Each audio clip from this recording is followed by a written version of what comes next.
Welcome to today's episode. We're going to take a quick look at launching your first digital product. Whether you're an entrepreneur, a creative, or someone with a passion to share, this guide will help you navigate the process. Joining us is an expert in digital product launches. Thanks for being here. Thanks for having me. It's great to be here and share insights on this exciting journey. Let's dive right in. First things first, how should someone choose the right digital product to create? Great question.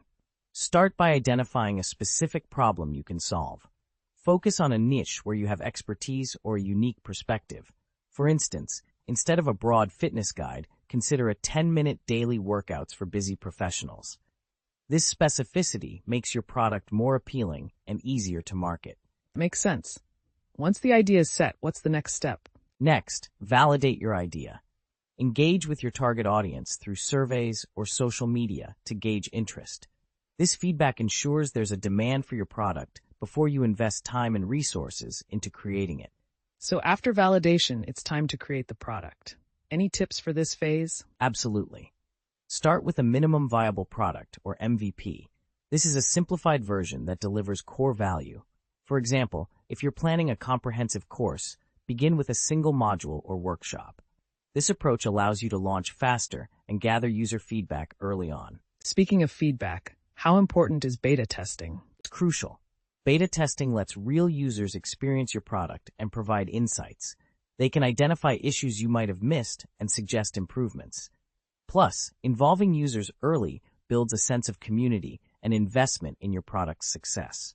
Once the product is polished, how should one approach the launch? Building anticipation is key.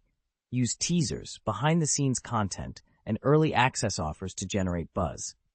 Platforms like social media and email newsletters are excellent for this.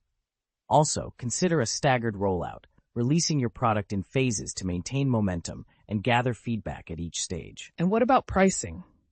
How does one determine the right price point? Pricing should reflect the value you provide.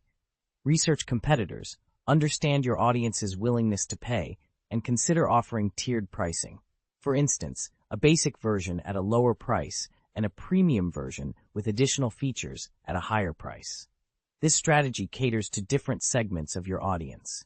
After the launch, how can creators ensure continued success? Post-launch, focus on gathering customer feedback and leveraging social proof.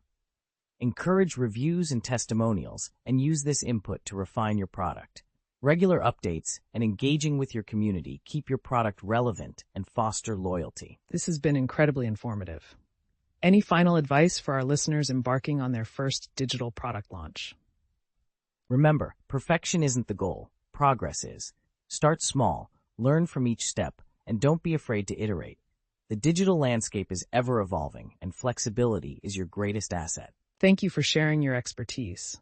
To our listeners, we hope this guide empowers you to take that first step toward launching your digital product. Until next time.